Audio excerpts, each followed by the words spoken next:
दोस्तों, डंके की चोट पर आपके मित्र डॉक्टर अनिल जय हिंद का नमस्कार। आज हम बात करेंगे भारतीय जनता पार्टी की उत्तर प्रदेश की नई रणनीति के बारे में। आप सब जानते हैं कि जब से नीतीश कुमार जी ने बिहार में भारतीय जनता पार्टी का साथ छोड़ करके आरजेडी के साथ सरकार बनाई है, तब से भारतीय जनता पार्टी की कपकपी छूटी पड़ी है। उसके साथ साथ जो राहुल गांधी ने दक्षिण भारत से पदयात्रा भारत जोड़ो यात्रा के नाम से शुरू की है और उसका जो रिस्पॉन्स आ रहा है, उससे भी भारतीय जनता पार्टी हिली हुई है। तो भारतीय जनता पार्टी, प्रधानमंत्री नरेंद्र मोदी, अमित शाह, वो चाहते हैं किसी भी तरह साम दाम दंड भेद इस्तेमाल करके सन 2024 का जो आने वाला लोकसभा का आम चुनाव है उसको जीता जाए। और जैसा कि पिछले उत्तर प्रदेश के चुनाव में समाजवादी पार्टी ने न केवल अपने वोट बढ़ाए बल्कि सीटों की संख्या भी बढ़ाई। 111 तक सीट चली गई और उसके सहयोगियों की मिलाकर के 125 सीटें हो गई। तो उससे भी उत्तर प्रदेश में भारतीय जनता पार्टी को लगता है कि वो स्थिति जो 2019 के चुनाव में रही थी वो नहीं होने वाली। 2019 में बिहार में भी 40 में से 39 सीटें भारतीय जनता पार्टी ने जीती थी और उसके सहयोगियों ने। वो भी नीतीश कुमार के छोड़ जाने के बाद बिहार में भी वो स्थिति होने वाली नहीं। तो आज हम बात करेंगे कि उत्तर प्रदेश में नई रणनीति भारतीय जनता पार्टी की क्या है। तो दोस्तों, 4 सूत्री कार्यक्रम भारतीय जनता पार्टी का बन चुका है, जैसा कि सूत्रों से पता लग रहा है। और आज के जो द हिंदू अखबार, जो एक बहुत ही इस देश का जाना माना प्रतिष्ठित अखबार है, उसकी भी खबर है कि भारतीय जनता पार्टी 2024 के लिए उत्तर प्रदेश में एक नई रणनीति के साथ उतर चुकी है। तो इस 4 सूत्री कार्यक्रम में पहला तो उनका जो रहता ही है कि हिंदू मुस्लिम करो, हिंदुस्तान पाकिस्तान करो, मंदिर मस्जिद करो, तो वो तो चलता रहेगा। लेकिन जो महत्वपूर्ण बात उनकी होती है दूसरी, कि पिछड़े वर्ग के वो नेता, दलित वर्ग के वो नेता जो दलितों की, पिछड़ों की आवाज़ उठाते हैं, उन नेताओं को कुछ लाभ दे करके, कुछ लालच दे के, कुछ प्रलोभन दे करके, पदों का प्रलोभन या आर्थिक लाभ दे करके अपने साथ जोड़ा जाए। अभी संजय निषाद और हमारी बहन जो अनुप्रिया पटेल भारतीय जनता पार्टी की उत्तर प्रदेश में सहयोगी हैं और उनकी कोशिश है, और ये सूत्र बताते हैं कि जितने भी अखिलेश यादव के सहयोगी हैं उनको तोड़ने का प्रयास चल रहा है। आपने देखा कि इसी 2022 में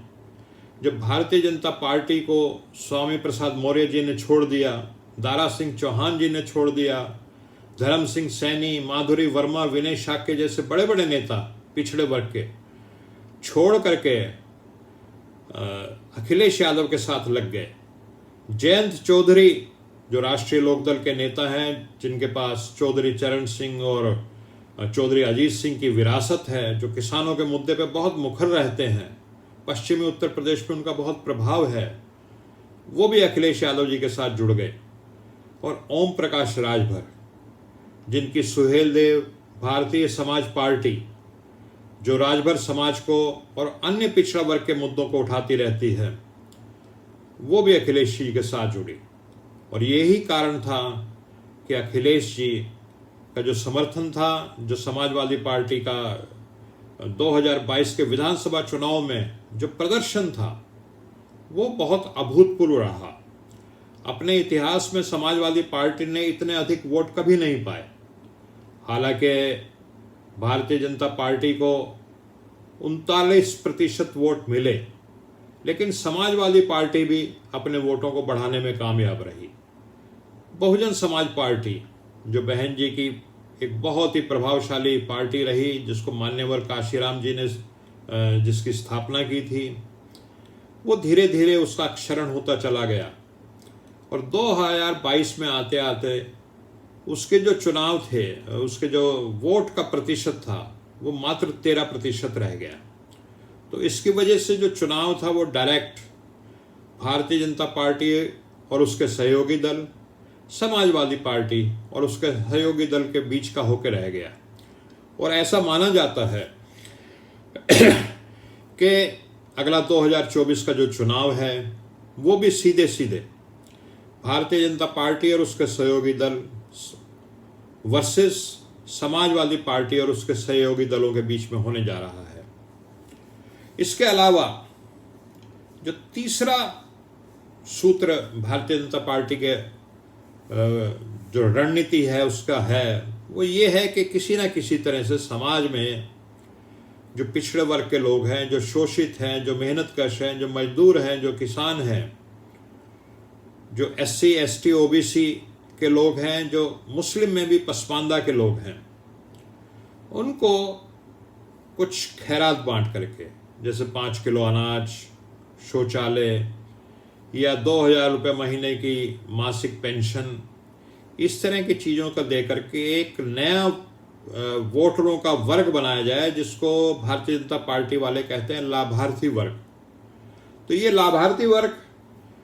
क्योंकि आपको मालूम है कि जो मेहनतकश होता है, जो कमेरा होता है, वो बहुत भावुक और जज्बाती होता है। अगर कोई उसको कुछ दे, कोई सरकार,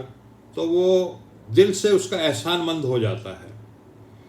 हालांकि जो हमारे बड़े बड़े नेता थे, जो बाबा साहब अम्बेडकर थे, महात्मा फूले थे, जो लोहिया जी थे, जो नेताजी सुभाष चंद्र बोस कहते थे या चौधरी चरण सिंह कहते थे कि हमें हिस्सेदारी चाहिए, हमें जो संविधान में हमारे हक और हकूक हैं, जो संविधान में हमारे अधिकार हैं, हमें वो अधिकार चाहिए, हमें प्रतिनिधित्व चाहिए। जबकि वो दल जो यथास्थितिवादी हैं, जो चाहते हैं कि जैसी सामाजिक व्यवस्था चल रही है वैसे ही चलती रहे, तो वो चाहते हैं कि कुछ टुकड़े तिजोरी के, कुछ खैरात वंचित और शोषित मेहनतकश गरीब को बांट दी जाए, लेकिन तिजोरी की चाबी उनके हाथ में नहीं दी जाए। तिजोरी की जो चाबी है, जो खजाने की चाबी है, वो अपने पास ही रखी जाए। तो ये एक तीसरी उनकी वो है कि इस तरह से कुछ खैरात बांट करके लोगों को लुभाया जाए। और चौथी जो सबसे बड़ी चीज़ ये है, जो कांग्रेस और भारतीय जनता पार्टी की दोनों की रणनीति रहती है, कि लोगों को कुछ भावनात्मक तरीके से, जैसे आपने पिछले दिनों देखा, मोदी जी इलाहाबाद में गए जहां कुंभ का मेला लगा हुआ था, और वहां हमारे जो सफाई कर्मचारी थे, जो वहाँ की सफाई व्यवस्था को, और इलाहाबाद के कुंभ के मेले में जहाँ लाखों करोड़ों लोग आते हैं, उनको बीमारी ना हो, कोई वहाँ महामारी ना फैले, उसके लिए वो गंदगी को साफ करने में लगे हुए थे, खुद अपने आप को एक्सपोज कर रहे थे उन बीमारियों में, गंदगी को, लेकिन कि वहाँ के तीर्थ यात्रियों को बीमारी ना लग जाए। तो उनकी कदर करते हुए आपने देखा कि किस तरह से हमारे प्रधानमंत्री मोदी जी ने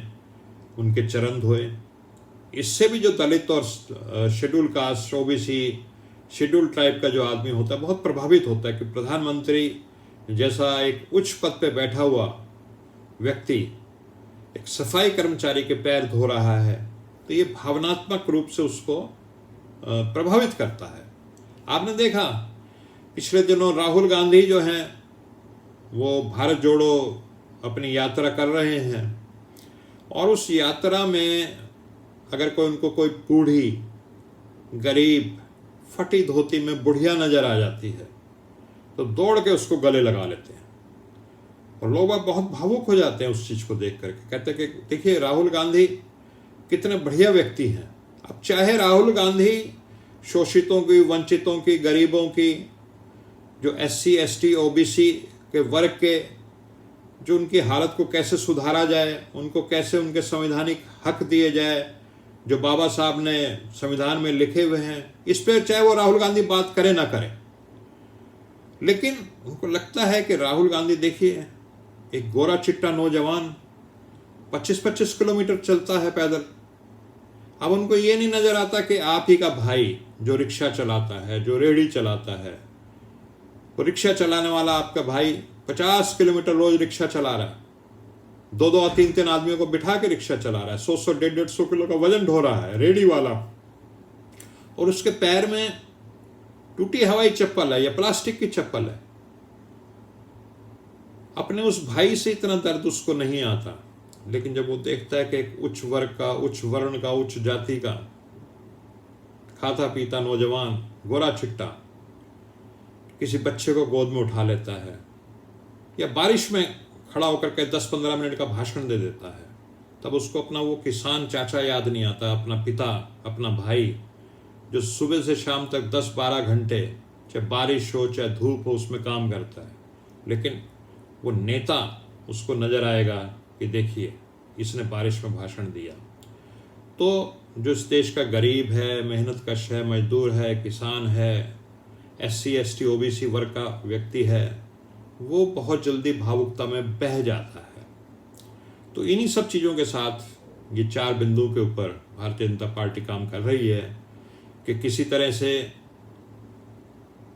वो जातियों के नेता जो OBC हैं, SC जाति हैं, ST जाति हैं, या मुस्लिम में जो पसमानदा वर्ग है, कैसे उनके जातियों के नेताओं को किसी तरह लुभा करके और उनका कोई स्वार्थ, निजी स्वार्थ सिद्ध करके, कोई पद दे करके उनको अपने साथ जोड़ा जाए, थोड़ी बहुत खैरात बांटी जाए, शौचालय, 2000 की पेंशन, 5 किलो मुफ्त अनाज, और थोड़े से भावनात्मक मुद्दे और जो उनके पुराने मुद्दे हैं, हिंदू मुस्लिम, मंदिर मस्जिद, हिंदुस्तान पाकिस्तान, वो तो रहेंगे ही। तो इस नई रणनीति के साथ भारतीय जनता पार्टी जुट गई है अपने काम में, और जो पिछड़े वर्ग के, दलित वर्ग के, शेड्यूल कास्ट, शेड्यूल ट्राइब वर्ग के जो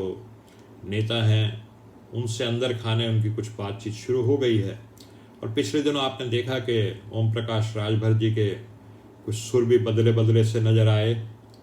तो यही सब बात लेकर के उनके लोग लग चुके हैं। अब देखना ये है कि इसके जवाब में जो विपक्ष है, जो समाजवादी पार्टी है, जो बहुजन समाज पार्टी है, वो क्या नई रणनीति लेकर के आते हैं। और नीतीश कुमार जी की जो एंट्री है उसका उत्तर प्रदेश में खास तौर पे पिछड़े वर्ग पे, क्योंकि नीतीश कुमार जी ने एक बहुत ही बोल्ड स्टेप लिया है कि बिहार में जातीय जनगणना, जो अन्य पिछड़ा वर्ग की एक दशकों पुरानी मांग है, वो उनको मान करके बिहार में अन्य पिछड़ा वर्ग और तमाम जातीय जनगणना उन्होंने शुरू करा दी है। उसका उत्तर प्रदेश में क्या प्रभाव पड़ता है, ऐसा भी सुनने में आ रहा है कि अखिलेश यादव जी ने नीतीश कुमार को, जो उत्तर प्रदेश का फूलपुर चुनाव है, वहां से लोकसभा चुनाव लड़ने के लिए आमंत्रित किया है। जो उत्तर प्रदेश में जिस वर्ग से नीतीश कुमार आते हैं, कुर्मी और अन्य जो पिछड़ा वर्ग के लोग हैं, उनका ऊपर नीतीश कुमार जी का क्या प्रभाव पड़ता है, ये भी आने वाले समय में देखने को हमें मिलेगा। तो हम, आप और हम मिलकर के उत्तर प्रदेश की राजनीतिक स्थिति पे अपनी पैनी नज़र बनाए रखेंगे। और ये नया चैनल है, अगर आपको अच्छा लगे तो इसको सब्सक्राइब कीजिए, शेयर कीजिए, और अपने जो आपके कमेंट्स हैं वो ज़रूर लिखिए, ताकि आपके लिए और क्या वीडियो बनाई जा सकती है, उन किन विषयों पर बनाई जाती है, उसका हमें थोड़ा सा अंदाजा हो। धन्यवाद। जय हिंद।